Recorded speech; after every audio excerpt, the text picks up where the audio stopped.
Asheim of DEICIDE. You're listening to that metal interview, so keep it tuned in and keep it turned up.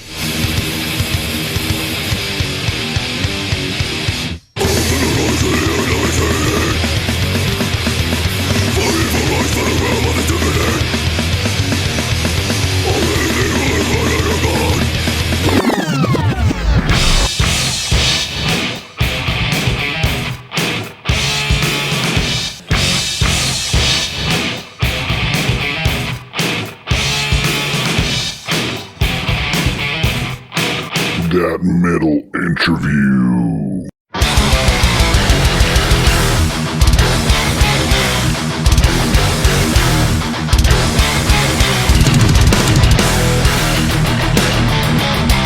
And we speak to the best death metal drummer on the whole planet, as far as death metal goes, and any rock metal genre for that matter. We are speaking of Steve Asheim of the legendary DEICIDE. Yes, ladies and gentlemen, we have Steve on the show promoting the band's newest album, Banished by Sin. The very latest and, to me, the baddest record of them all. And before we get into it, let's go ahead and listen to one of their newest singles and videos. From Unknown Heights, You Shall Fall.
Right, Terry, I'm just coming up by the church now.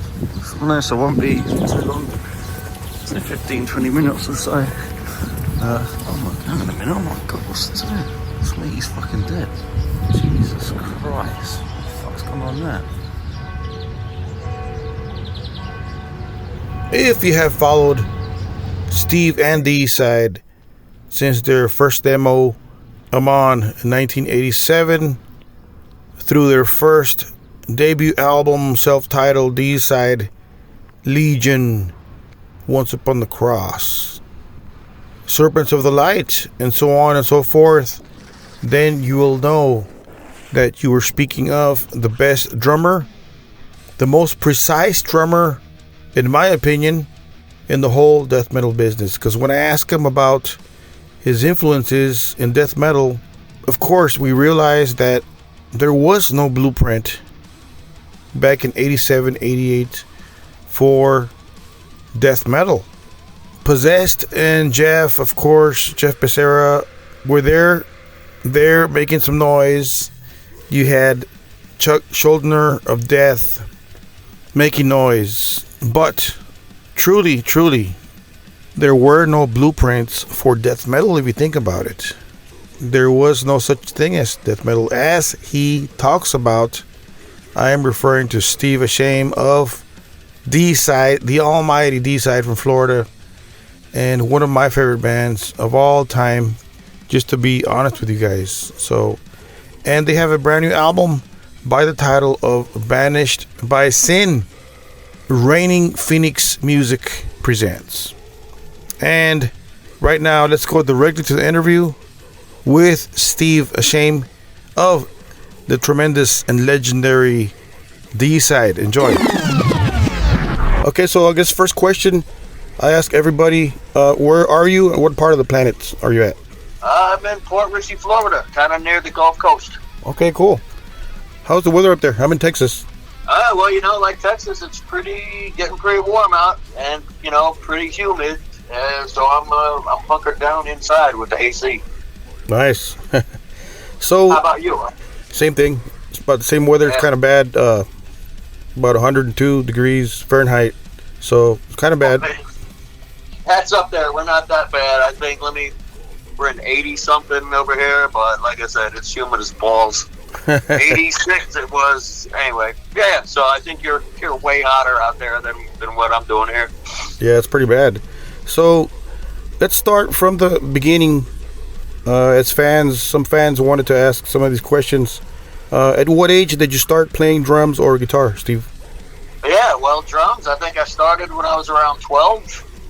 And guitar, I think I started when I was around 15. Okay. Cool, kind of young, huh? Yeah, you got to start early and pick up those chops. Did you start directly with death metal, or did you start jamming some other bands, other stuff? Oh gosh, death metal wasn't even a thing then. I think when I first started playing drums, I started in with Iron Maiden and Priest. Nice. And, a lot of those Clive Burr chops were pretty heady, so that was a good time. Guitar, I started in with, it's hard to even remember. A lot of Metallica riffs, I think. It was around 85, 86, so I kind of, that was already a thing. So I started learning a lot of that stuff from Kill 'Em All and Master of Puppets and like that. Yeah. So we all know you guys are the godfathers of death metal, or one of the first guys, if you count Chuck of Death, maybe not, right? But so there was really no blueprint there for death metal back then. So what made you get into death metal, or did you get some ideas from Possessed or Chuck from Death, or how did you get into death metal? Yeah, well, like I said, I was very into Metallica and Slayer. I think, they laid a pretty good blueprint to build off of, especially Slayer. And Dark Angel, I was also a huge fan of. Once Gene got in the band with his drumming, I was like, this shit is amazing. Yeah. So I just kind of was playing a lot of those songs, you know, in cover bands, Slayer and Dark Angel, and that really, you know, as a drummer, will get your chops up to speed, definitely. Yeah, so that was a big help with me and a big influence in my playing and learning, you know, in that sense. Yeah. Anything else like country or any type of pop or something else? No, not a whole lot of that. No. So at what point did Glenn Benton come along? How did you meet Glenn? Well, you know, I met Glenn in '87, where he came out to see if we could pull the band together, and yeah, I mean, it was an instant connection there. With he liked my drumming, I liked. We needed a bass player, and so he had good gear, he had a place, he had a lot of vision, and like I said, once we got together, we started kind of working on original stuff immediately. Like the first day I got my kid over to his place, we were like, let's start working on stuff. So we didn't go through any kind of cover band phase. We immediately went right into writing our own stuff. Really? Wow. Yeah. Well, like I said, when I had met him, Glenn, the Hoffman brothers and I had already had a few original songs. I think we had the music for Sacrificial Suicide, the music for Oblivious to Evil, and the music for one other song. I really remember that one. But, like I said, we played those for Glenn, and right away he came up with the titles and lyrics, and he did a little bit of musical editing. It's like, we don't need all of this here again, let's chop it down. So he started immediately with vocals and lyrics and editing, and really brought those songs right into existence, you know, immediately. So you're talking about 87, give or take. That's 37 years ago. It's a long time ago. It doesn't seem like it, you know, but when you really bring up the numbers, it is a long time ago. Like, anything lasting 37 years is fucking amazing to me, especially this band. Really incredible. We've had a lot of ups and downs. It's amazing we're still here, but here we are, man. You just kind of got to keep your head down, keep moving forward. That's what we've been doing. Obviously, you and Glenn are friends, are good friends. What keeps you guys together? I mean, I'm sure you guys have little fallouts here and there, right?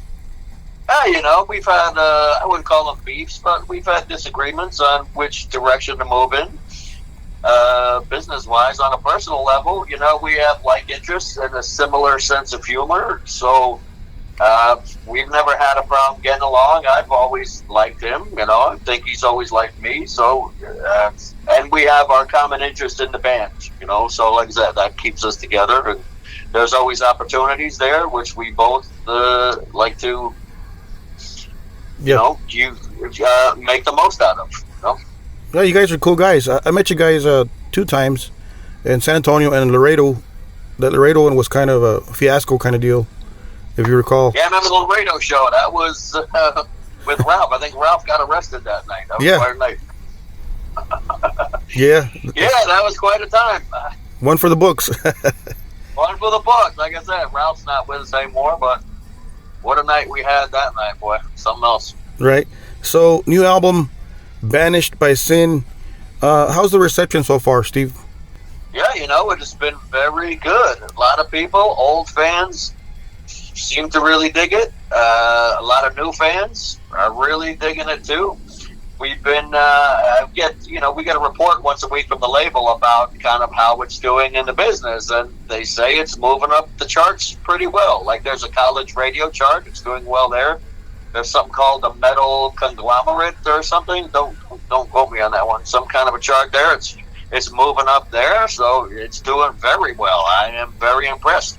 I think the label is too. They're putting a lot of work into it. They got their whole staff kind of working this record, and everyone seems to be enjoying it.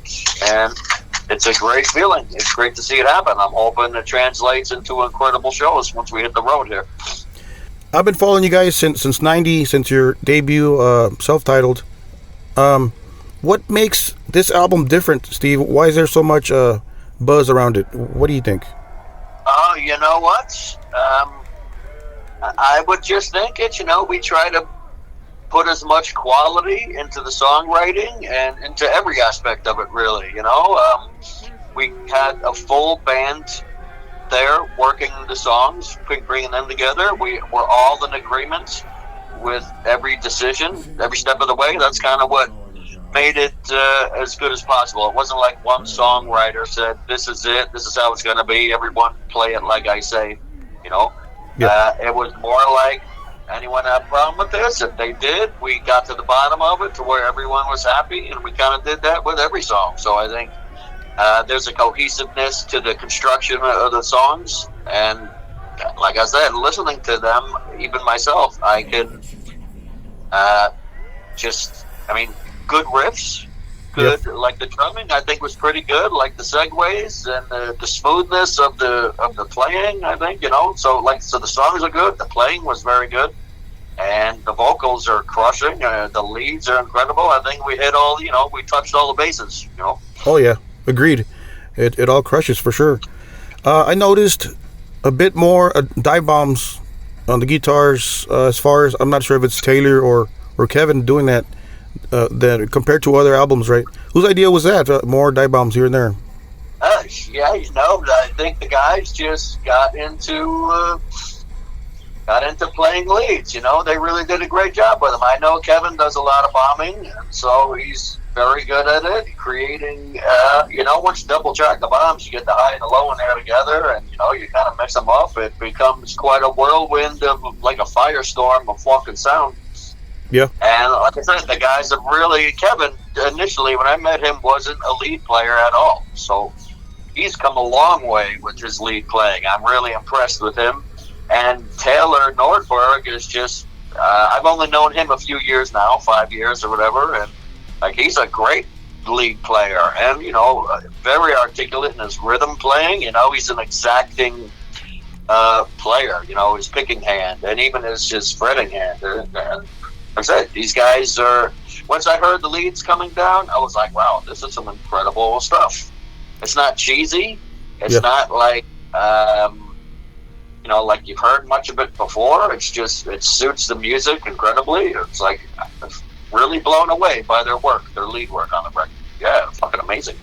All due respect to your other guitar players that you've had in DEICIDE before, I want to say Taylor and Kevin is the best combo so far for DEICIDE as far as sonically and in every way, really. Would you agree?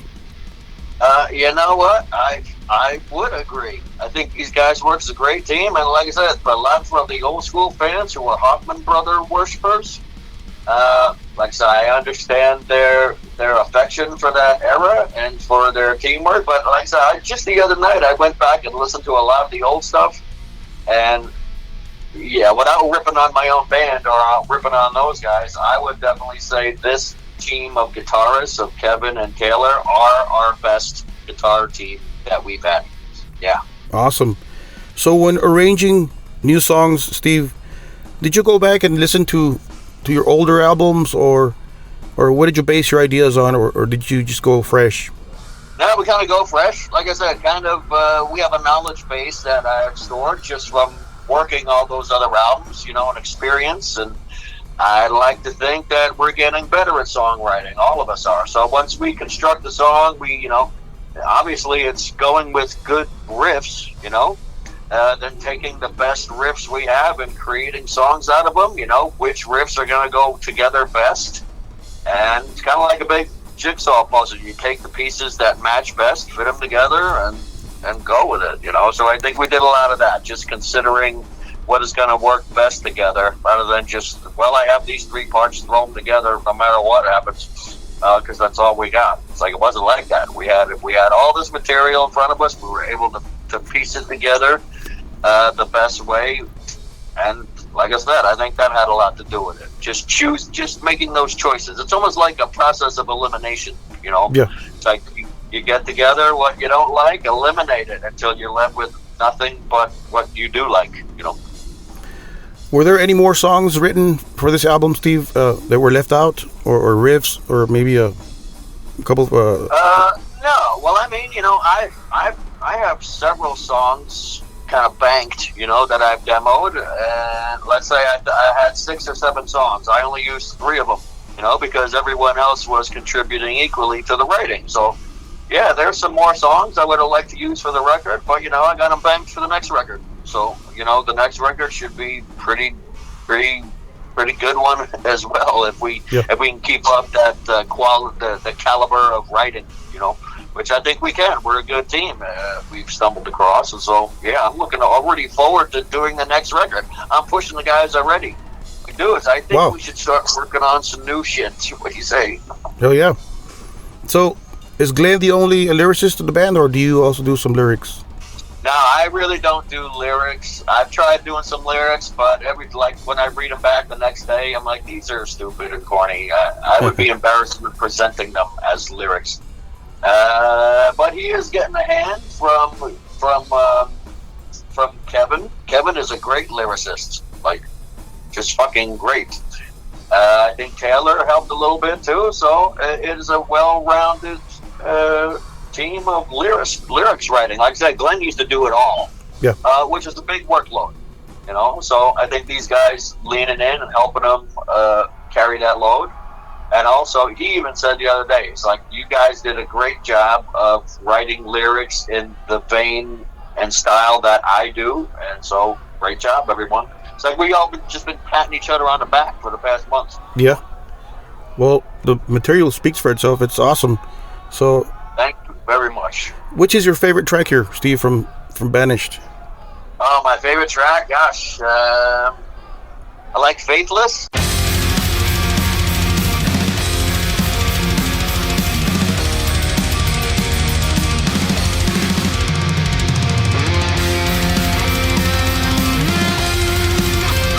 I like Woke from God.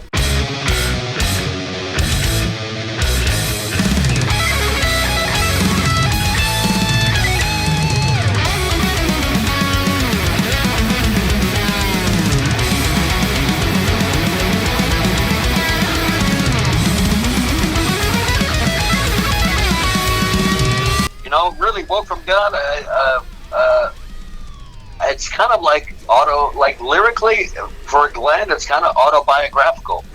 So I think while a lot of the lyrics are, blasphemous and cool and evil and all that stuff, which is great, like that one kind of stepped forward just because of its autobiographical nature of the lyrics. It really was his own personal experience, Glenn's. Yeah. Of going through his blasphemous, coming of age, I guess. Yeah. Anyway, so I like that one a lot. But like I said, I like the Light Defeated a lot, and there's just a lot of great songs. Depends what mood you're in. But I was very equally impressed with everyone else's songs as I was with my own. It's easy to like your own songs the best. But these guys did a great job with their writing. So. It's hard to pick a favorite because they're all very good. Speaking of evil lyrics and stuff like that, have you guys ever gotten any backlash from churches around the world at anywhere? Yeah, early in our, in the mid '90s, we would get a lot of hassle rolling through certain parts of America. Church moms would come out and kind of protest the gigs, and they wouldn't really picket. Like Glenn said, he saw picketers because he would go out in front and go fuck with them. So he would have fun with that. I know in South America, like in Chile and Argentina, we had a lot of trouble down there with, we were in the country and shows were getting canceled because I think like a priest got murdered at the altar during a service by, I don't know if it was a DEICIDE fan, but it was definitely a kind of a metalhead guy. And like a lot of really tragic, serious shit was going down, down there. So we've had gigs, we've had gigs canceled, we've had bomb threats, we've had a bomb go off one time, I think, for fuck's sake. Really? So there's some angry people out there, but we're angry too. So it's just kind of a battle of who's angriest, I guess. Right? It's a battle of being angry. It's a battle of wills out there, certainly. Right. So, what's your favorite part of touring, Steve? Oh man, well, doing the gigs actually is best. Finishing the gigs is amazing. Seeing everyone being satisfied with the night. It's always great to start a tour, but it's even better to end it. You know what I mean? So, and everything in between. Like, I don't like worst thing about it is having to take a shit in these horrible toilets across the world. Right? Because everyone's got a shit. You got to go at least once a day, and you would not believe some of these fucking toilets you got to shit in. It's fucking disgusting. Right?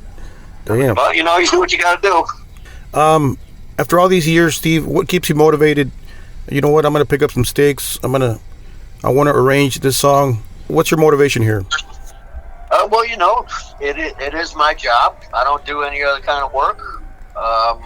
And like I said, I've garnered a bunch of experience and kind of an expertise in it. So it's good to ply my trade in a useful manner and feel useful on the planet.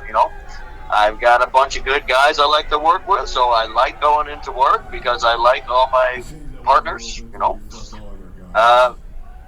And I like the feeling of accomplishment that comes with everything we do. Like when we finish a song, write a song, everyone agrees. That's a great feeling.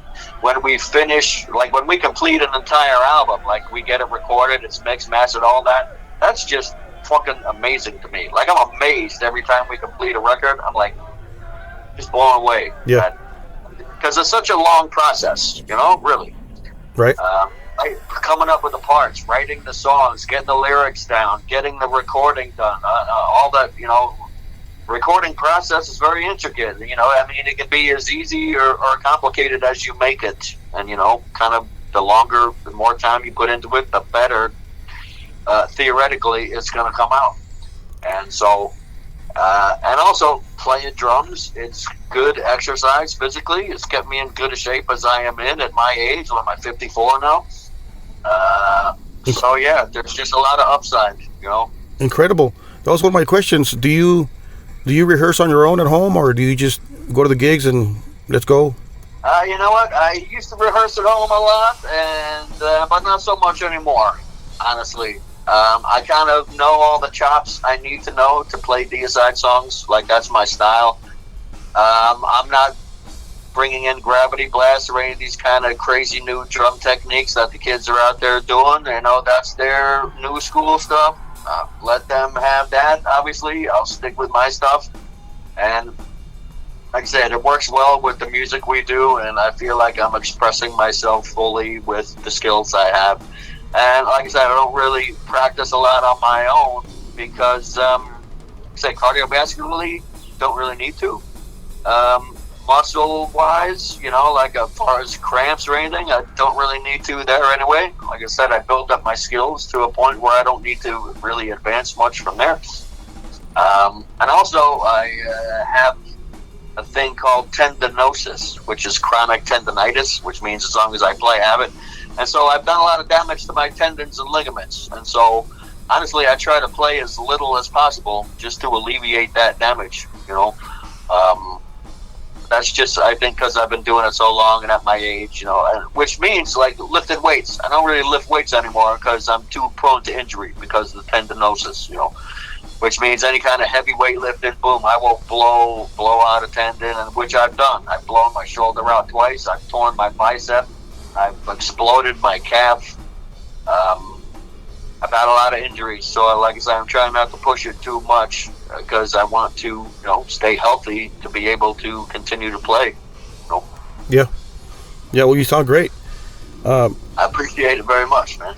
Which is your favorite DEICIDE record, Steve? Is it a Banished, or is there an older one, or? You know what? Right now, I like Banished the best. It was a total ripper. I like Stench a lot. That was a good experience. Like I said, I remember a lot of that, working with Ralph, watching him do his thing. That was a fun record. I liked Once Upon the Cross. That was a fun record to make. Also, the first three I have good memories of, working with Scott and at Morris Sound and like that. So I would think, those are my top five. Did you record any guitars on this record? As you've done it before? I have done it before. I only did it before because I needed to. This time around, I didn't need to do anything else than what I'm required to do. I was more than happy to step back and let the guys take over and do their jobs. So when I play guitar on a record, it's only because I have to. Can you give us musicians a quick rig rundown, I guess, on your drums, the sizes of toms and all that stuff?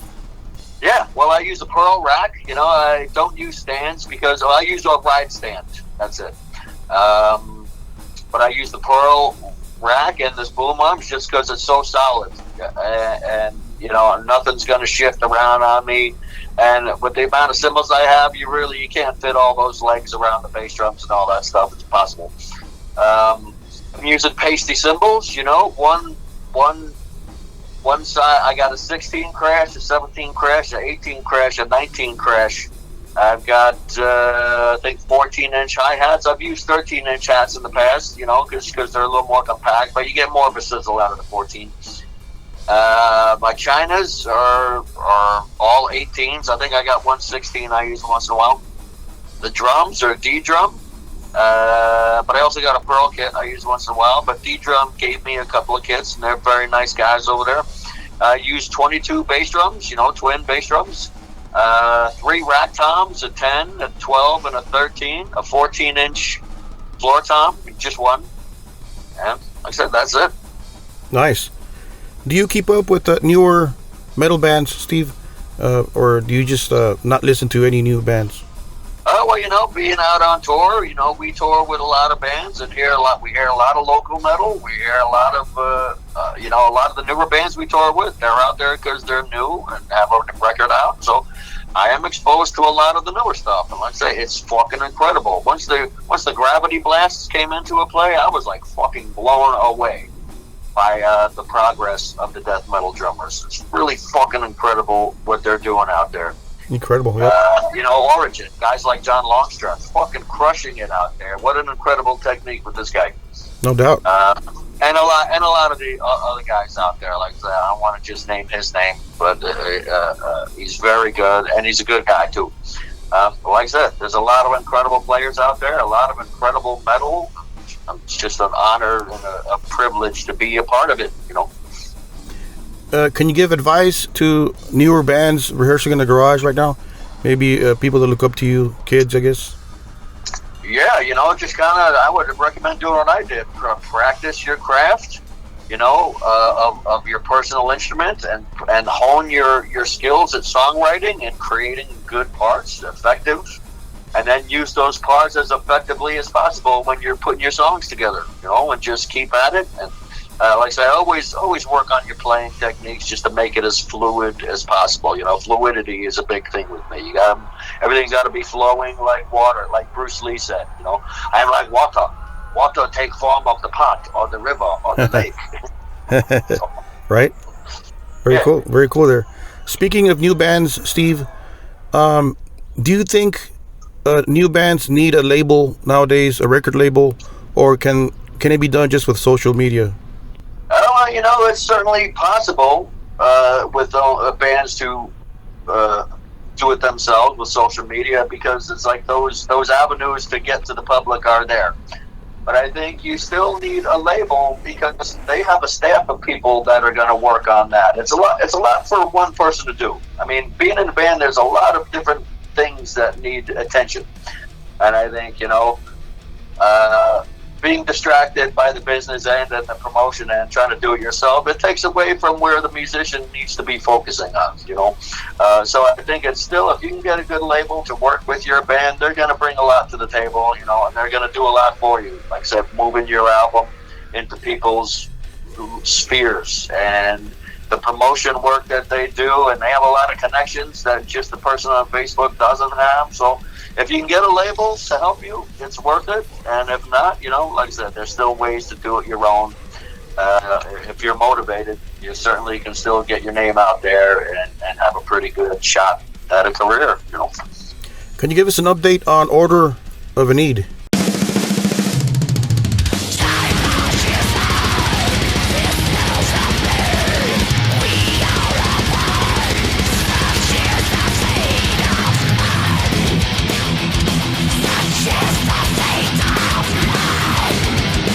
Yeah, you know, there's not much to update. I appreciate you bringing it up, though. That was some good records. That was Kevin and I, and like I said, the last time we did anything was many years ago with the last record we did. But, you know, we were, going back 5 or so years ago, we were going to do an EP. I think we had 4 or 5 songs. And we kind of got the ball rolling, recorded some drums, but then the guy we were working with, his studio kind of folded, and he moved away, whatever the fuck. So the whole thing kind of just fell apart. Plus, we're not really in contact with. I think Kevin is in contact with John Lee, our lead player on those records. I think we could probably get him to step in if we wanted, if we did another record. But you never know. We may do another Order of Any Ad record here down the road. No immediate plans, but we were talking about getting those 5 songs back into EP form. But like I say, DEICIDE has been pretty busy now, so I think we're going to stay focused on that for now. Yeah, you got a full plate. I get you. Yep. Yeah. So what's next for the band, Steve? What's on your agenda here? Can we expect you in Texas anytime? Yes, absolutely. Texas has always been great to us. I think we're going to be rolling through Texas in the fall, so hopefully it won't quite be 100 degrees down there when we roll through. We're probably looking at, I don't have dates, but I think we're looking at, September, October, something like that.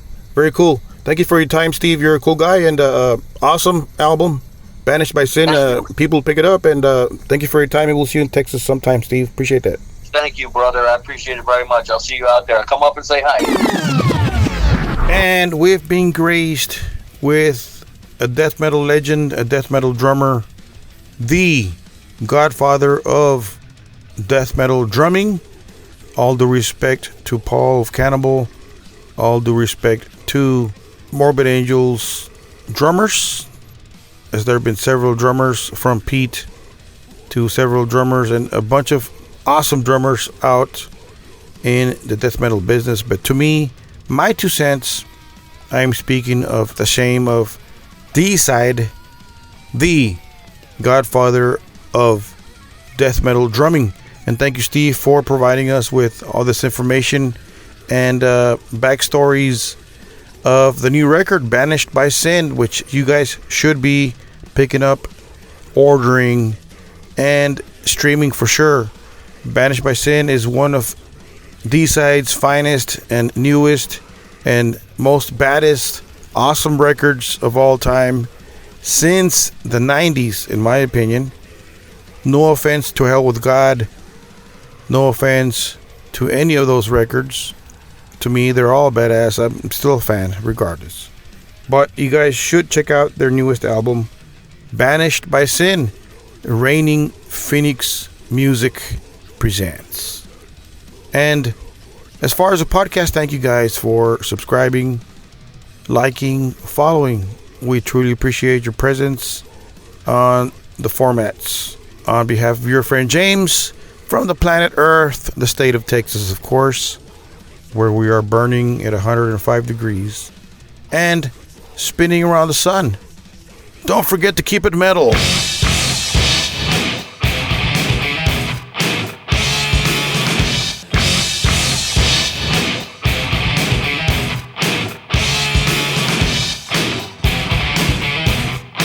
That Metal Interview.